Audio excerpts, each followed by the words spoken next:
अगर आपको पता चले कि अभी फिलहाल सरकार वहाँ पे चल रही है एन बीरेन सिंह की, भाजपा सरकार है और केंद्र में भी भारतीय जनता पार्टी की ही सरकार है।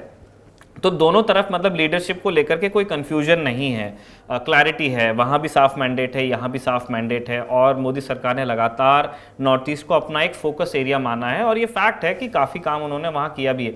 हमें जानना चाहते हैं कि इतना अच्छा रिकॉर्ड होने के बाद, और बीरेन सिंह के पहले 5 सालों की तो तारीफ भी हुई, मतलब उनका जो गो टू हिल्स प्रोग्राम था जी, ऐसा कहा जाता है कि मतलब वो नागा फोकस था, लेकिन ठीक है उसमें उन्होंने कुछ कुकीज से भी इंटरेक्ट किया। तो पहले 5 सालों में ऐसा चल रहा था कि जनरली जो वैली के नेताओं पे इल्जाम होता था कि आप हिल ट्रैक्स की तरफ नहीं जाते हैं या आप हिल ट्रैक्स के साथ में भेदभाव करते हैं क्योंकि आपका नंबर है।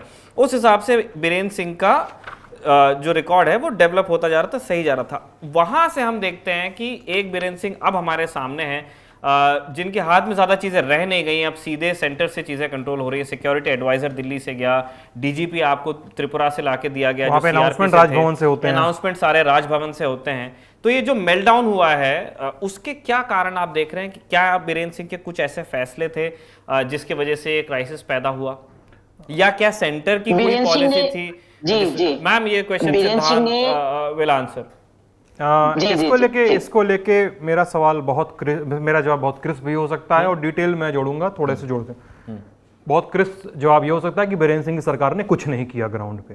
वो करते तो इतने लोग मारे ना जाते, इतने लोग घायल ना होते और इतने लोग डिस्प्लेस ना हुए होते और मणिपुर में लोग अपने एकदम सिविल अधिकारों से वंचित ना होते, वहाँ पे इंटरनेट ना बंद होता, तमाम चीज़ें ना होती। ठीक है, बीरेन सिंह की सरकार अगर कारगर होती तो। लेकिन बीरेन सिंह की सरकार, अगर इसको थोड़ा सा डिटेलिंग में बताएं तो बीरेन सिंह की सरकार ने नशे पर कार्रवाई की बात की, कहे कि हम नशे पे कार्रवाई करेंगे। ऐसा कहा जाता है कि सेंटर से कुछ हिंट था कि आपको मतलब इसे कर्व करना है, लेकिन सेंटर से उनको हिंट तो था, लेकिन सेंटर से उनको ये नहीं बताया गया था या उन्होंने सेंटर को ये नहीं बताया गया था कि वो इस तरीके से काम करेंगे। उन्होंने अपने स्टेप्स को काफी एविडेंटली बता दिया। नशे पे मेरी बात से सारे लोग शायद एग्री न करें, लेकिन मैं इसको बहुत फैक्चुअली रख देता हूं आपके सामने। जो बर्मा का बॉर्डर है, वहां पे एक मोरे टाउन है जिसमें अमित शाह गए भी थे वहां पे, तो बर्मा वाला म्यांमार का जो बॉर्डर है उसके कुछ एरियाज में थोड़ा मोड़ा इन्फिल्ट्रेशन बर्मा से है। पहले वहां पे गांजे की खेती होती थी, गांजे का पेड़ उगाया जाता था, अब वहां पे पॉपी की खेती होती है, ये तय है, फैक्ट है ये, और इसमें ओपन सीक्रेट है, एकदम ओपन सीक्रेट है। और इसको इस पूरे खेती से किसको फायदा होता है? बर्मा, लाओस और थाईलैंड का जो एक गोल्डन ट्रायंगल है नशे का, उसको इससे लाभ पहुंचता है। अब जहां पे नशा होता है वहां पे पैसा होता है और उतने पैसे की देखभाल के लिए आप हथियार रखते हैं, राइट। और वहां पे अगर मिलिटेंसी शामिल हो जाए तो नशा, हथियार और मिलिटेंसी का एक घातक कॉकटेल वहां पे बन जाता है। अब बीरेन सिंह की सरकार को करना यह चाहिए था कि सेंटर को भी थोड़ा सा उनको कॉन्फिडेंस में लेते, वो धीरे धीरे पैन आउट करते, बॉर्डर के एरियाज में धीरे धीरे वहां की सर्वेलेंस करते, मॉनिटरिंग करते, इस तरीके से कार्रवाई करते। नहीं, लेकिन उन्होंने भीतर से बाहर की तरफ फैलना शुरू किया। उन्होंने, ठीक है, वो मैतेई सेंटिमेंट्स को भी नहीं काबू कर पाए कि मैतेईस को लग रहा था, अभी जैसा कुलना बता रही थी कि एसटी ट्राइबल, मैतेई ट्राइबल थे पहले, उनको ट्राइबल होना चाहिए, लेकिन एसटी डिमांड कमेटी जो है, जो इसको फ्लोट कर रही है वहां पे कि उनको होना चाहिए, मैं उनके लोगों से मिला, उनके वर्जन्स जो है मेरे रिपोर्ट में आएंगे अभी। तो वो कहते हैं कि साहब अपना आप रिजर्वेशन स्टेटस अपने पास रखो, मुझे केवल एसटी स्टेटस चाहिए लैंड के लिए, क्योंकि उनको इस क्राइसिस का डर है कि कल को हमारी पॉपुलेशन बढ़ेगी तो हम जाएंगे कहां? वो उनको इस क्राइसिस का डर है, वो ये साफ कहते हैं, इसको लेकर उनके वर्ड्स मींस नहीं करते। तो इस सेंटिमेंट को फिर नशे वाली बात के साथ जोड़ दिया गया और फिर संरक्षित जंगलों में जो कुकी समुदाय के लोग बसे हुए थे, जो इंटर्न कुकी समुदाय के थे, उनके इवेक्शन की ड्राइव शुरू हुई। तो इतना ज्यादा एविडेंट नहीं करना था बीरेन सिंह को अपने काम को, वो नशे पे काम कर रहे थे, कुकी समुदाय के खिलाफ काम कर रहे थे, वो समझा ही नहीं पाए लोगों को। और लोगों ने ये इक्वेशन बना लिया कि बीरेन सिंह खुद मैतेई समुदाय से आते हैं, मंत्रिमंडल में मैतेई समुदाय के लोग ज्यादा हैं, वैली में ज्यादा विधायक हैं, 60 में 40 विधायक वैली से हैं, तो साहब आप किसके खिलाफ काम कर रहे थे? अच्छा, बीरेन सिंह को खामियाजा भुगतना पड़ा है अपनी राजनीतिक सूझबूझ न दिखाने का, और एक पॉलिसी लेवल पे भी वो फेलियर है, उसके पहले भी और इस पूरे दंगे को, फसाद को कंट्रोल करने में भी फेलियर रहा है उनका। जी निखिल। मैं ये भी जानना चाह रहा था सिद्धांत, जैसे उनका ये दूसरा टेन्योर है बीरेन्द्र सिंह का, तो ये मान के चला जा रहा था कि अब उनके पास में मतलब वो दूध भात वाला तो खत्म हो गया था, अब आप ब्यूरोक्रेसी को जानते हैं, आपको पता है अपने स्टेट के बारे में कि चीज़ें कैसे होती हैं कैसे नहीं होती, लेकिन कुछ ज़्यादा ड्रामेटिकली नहीं फिसल गई हैं उनके हाथ से चीज़ें। एक मीटिंग का सूत्रों के हवाले से जिक्र किया गया है मीडिया में कि मैतेई एमएलएस और कुकी एमएलएस काफी समय से सेंटर को रीच आउट कर रहे थे for a change in leadership in Manipur. तो क्या ऐसा भी था कि वो पार्टी पर जो उनकी पकड़ है या जो तमाम विधायक हैं उनसे उनके संबंध उतने अच्छे नहीं रहे थे जितने पहले थे? पार्टी में उनके विधायकों की पकड़ जो है वो अब बिल्कुल अच्छी नहीं रही है, खासकर इस क्योंकि दोनों बड़े समुदायों ने उनको मतलब डिपोज करने, मैतेई भी हैं उसमें जो हटाना चाहते हैं बीरेन्द्र सिंह को। आप वहाँ पे विधायकों से मैं मिला, कई लोग उसको कहते भी हैं कि इनसे संभल नहीं रहा है।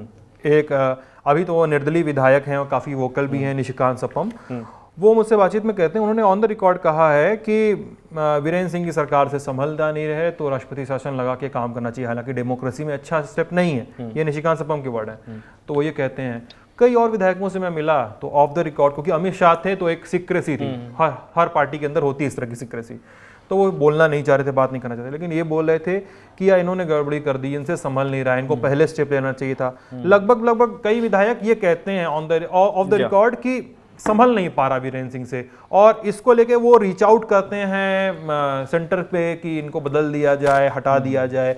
अब शायद इस तरह के स्टेप लिए जाने थे, जो हम लोग वहां पे इम्फाल में सुन रहे थे कि शायद some heads were gonna roll at that time when Amit Shah was in Imphal, but DGP के अलावा और कोई हेड रोल नहीं हुआ।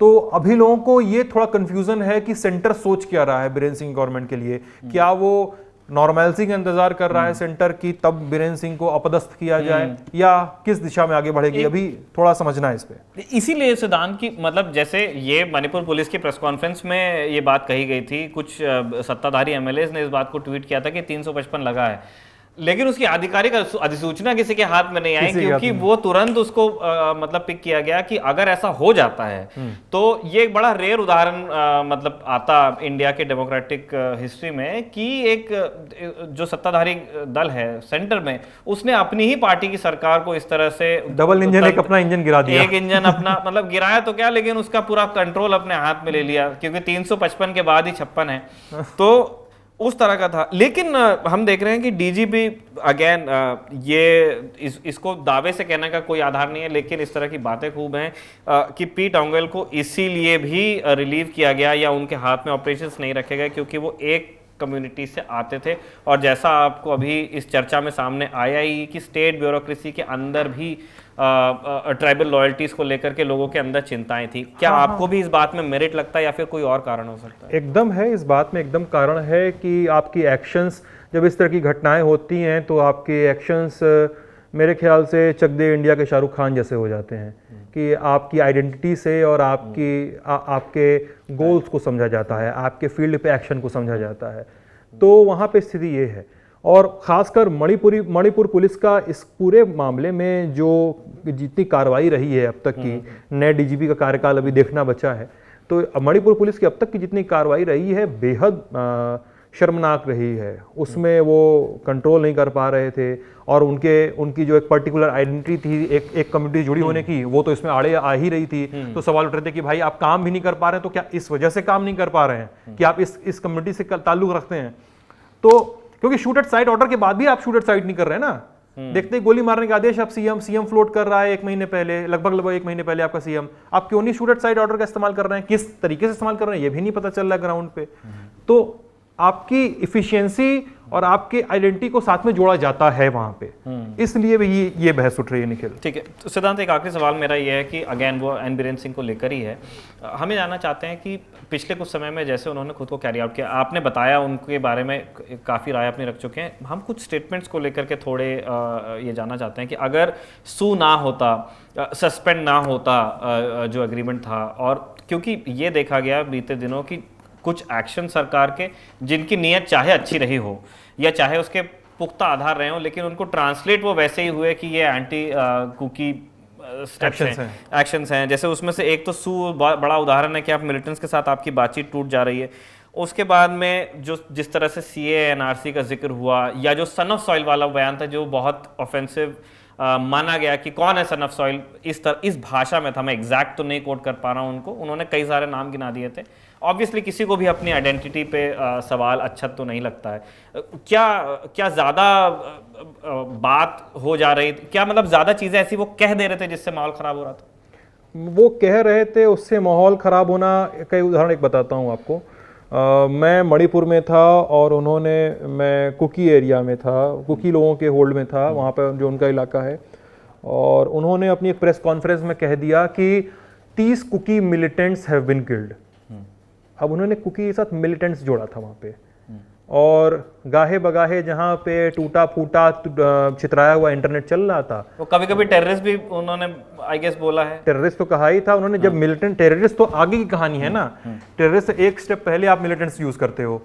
तो उन्होंने जब कहा कि मिलिटेंट्स हैं, तो उन्होंने वहाँ पे इलाके में था, लोग दौड़ते हुए मेरे पास आए और उन्होंने दिखाया कि ये क्या चला रहे हो आप लोग, मतलब देवर लाइक कि आप भी तो दिल्ली से आई मीडिया हो, आप क्या चला रहे हो, ये मिलिटेंट्स कैसे है।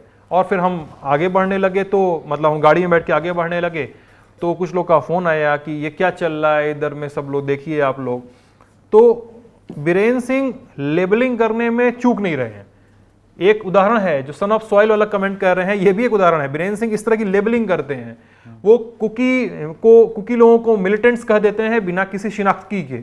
अब कुकी लोगों से बात करिए तो वो कहते हैं कि मैतेई लोगों के पास मैतेई लिपुन है, अरम्बाई तेंगोल है, पीपुल लिबरेशन आर्मी है, आपके पास भी तो है मिलिटेंट्स ग्रुप। और मैतेई कहते हैं कि आपके पास है साहब Kuki national army, revolutionary army और जोमिन रिवॉल्यूशनरी आर्मी। तो मिलिटेंट्स तो लगभग मिलिटेंट्स होने के आरोप से दोनों साइड्स लगाए जाते हैं, और दोनों साइड कह रहे हैं हम डिफेंस में हैं। लेकिन बीरेन सिंह है कि एक साइड का डिफेंस शायद नहीं देख पा रहे हैं, एक साइड का डिफेंस नहीं देखने की कोशिश कर रहे हैं, क्योंकि वो कुकी मिलिटेंट्स कह रहे हैं। क्या मैतेई मिलिटेंट्स नहीं रहे हैं पास्ट में? बीरेन सिंह सरकार से ये भी पूछा जाना चाहिए।